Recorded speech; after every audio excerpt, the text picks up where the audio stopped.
qalka sanigu iga dhacay waxaan ka soo sameeyana ma ahayn. runtii waxaan dhihi karnaa walaalkeen socdaal waxaa ku dhacay dhibaato, xaalad muruga leh ayuu la kulmay. walaalkeen waxaa ka dhacay maradii, isagoo oon ku talagelin. qof waliba siduu daawanayay ee uu u jeeday walaalkan isagoon ku talagelin oo isagoo cawradiisa aan bannaanka soo dhigin, waxaa ku dhacay isagoo istaagaya inay maradu ka dhacdo, cawradiisiina loo wada jeedo dadkii wada daawanayaan. runtii xaqiiqatan waxyaabaha dhibaatooyinka uu leeyahay social media waxaa ka mid ah dee cawrada maanta inuu intuu qabto uu soo celiyo oo la asturo suuragal mayna ahaynee dad badan baa daawanayay. dadkuna inta badan inta ilaahay ka cabsanaysa ee xishoodku ku jiro ee cawrada iyo dhibaatooyinka iyo waxa walaalkii ka dhaca u asturaya ama walaashii baa iska yar. wiilkii cawradiisii meel walbaa la mariyey, meel kastoo social media ka istaagtood ka imaado waa ku jiraa. runtii xaqiiqatan waa arrin aad iyo aad la yaab u leh weeye arrintaasi. soomaalidii gabar iyo wiilba waxay sameeyeen, meel walba way ku sheergareeyeen cawradii iyo qaawanaantii walaalkeen socdaal. waa nin walaalkeen oo muslim ah, waa nin aan miskiin ahoo ka muuqato miskiinnimo ka muuqato weeye. waa nin aad iyo aad dadku ay baraha bulshada muddo dheer u hadalhayeen oo muddo dhexdaasuu soo baxay. fan iyo waxan ay heesaha iyo muusikadaasuu ku soo baxay oon fiicnayn, laakiin dadku aad bay u hadalhayeen. nin la bartay buu noqday, ilaa qaarkood ay sheegtaan oo annagaa dhallay ay dhahaan. wiilkii walaalkeen ahaa dhibaatadii ka dhacday iyo cawradiisii bannaanka soo dhacday ee la arkay waa lasii faafinayaa. isagu wuxuu is yidhi xoogaayaan lagu arkin qof dhibaata intay ka dhacday oo cawradiisii la arkay xishooday wuu isyar adkeeyey. wuxuuna sameeyey layf buu soo galay, wuu hadlay, waxa waan u qastay buu yidhi. laakiin waxaa la yaab lahaa inaynaan ka xishoonin oo meel walba la soo dhigayo. haddaba socdaal keligii ma daawanaya cawradaase waxaa daawanaya aabbihii. hadduu nool yahay hooyadii baa daawanaysa, walaashii baa daawanaysa, habaryartii baa daawanaysa, eeddadii baa daawanaysa, ayaydii baa daawanaysa. qof kasta oo gabar ahoo la dhalatay iyo qof kastoo wiil aho iyo adeer iyo aabbe iyo ina adeer wixii la dhashay baa la wada daawanayaa. xataa dadka kale ee ajaanibta ah waxunbaaba la dhihi lahaa, laakiin waxa aan marnaba aan la xamili karin waxaa ka mid ah dadkaagii iyo qaraabadaadii iyo ehelkaagii weeye. ajanabigana waa ka sii daran yahayba.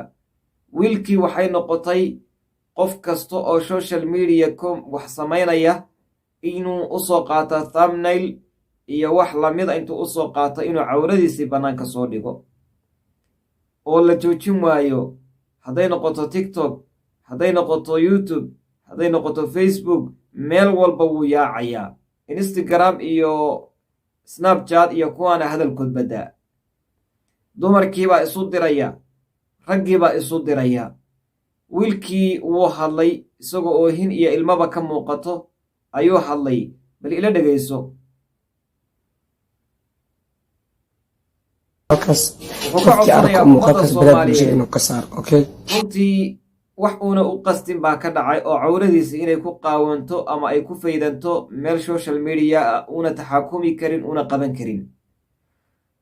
isaguna inuu is adkeeyey wuu ka cudur daartay oo markii dambe fadhigiisii labaad ee uu dadka yidhi waxaan anaaba u qastay wuu ka cudur daartay. wuxuu yidhi is adkayn bay iga ahayd, khalad iga dhacay bay ahayd.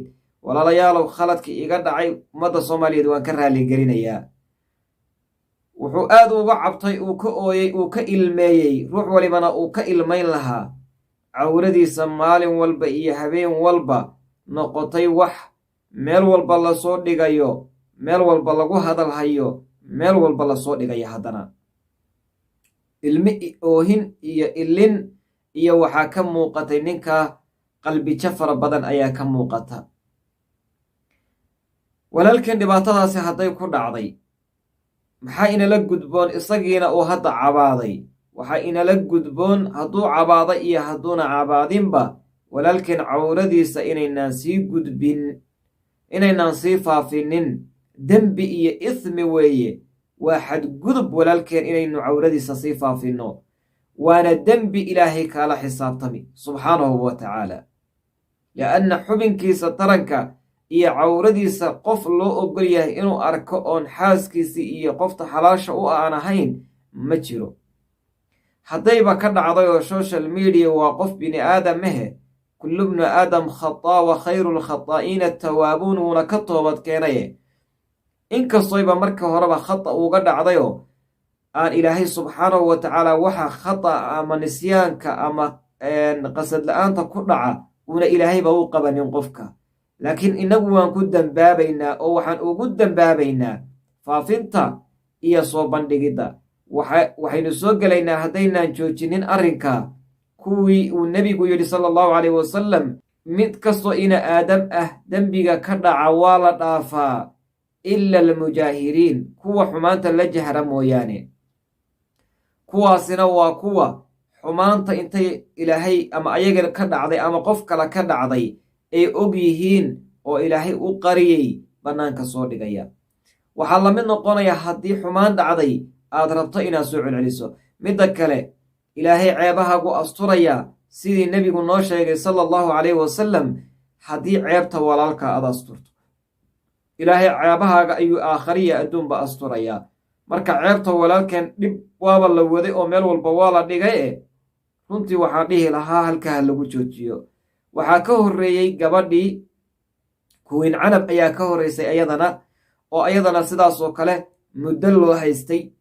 ayadu gabadhaasi noocama ayadu qof waxaa dan kale mayna ahayn, laakiin waxay dooniba ayadu ha ahaatay. innaga maxaa inala gudboon? innagu inaynu mar walba ka fogaano inaan bannaanka keenin ayaa inala gudboon.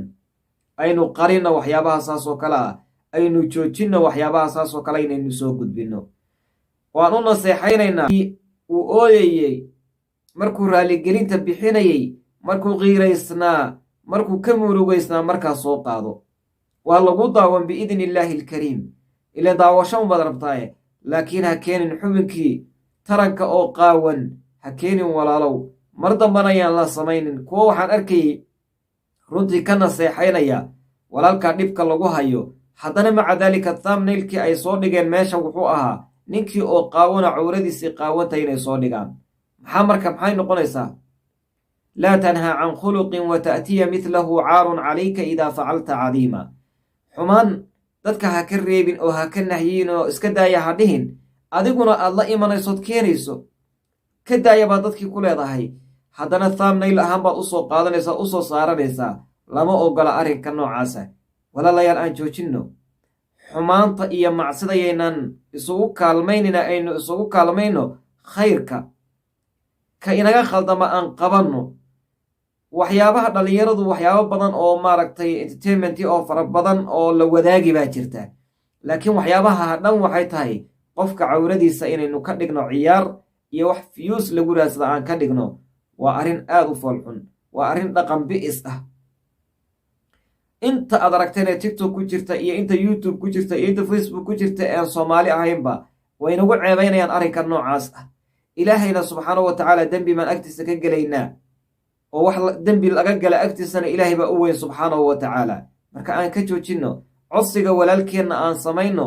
qofkii meel ku og ama meel mar dhigayow ka saar thumbnail ahaana ha u soo qaadanin. wax kasta haddaad thumbnail usoo qaatay xataa bedel. lacagta aad ku cunaysa ee kugu soo gelaysaa waxaana xaaraan bay noqonaysaa. iska jooji waxaas.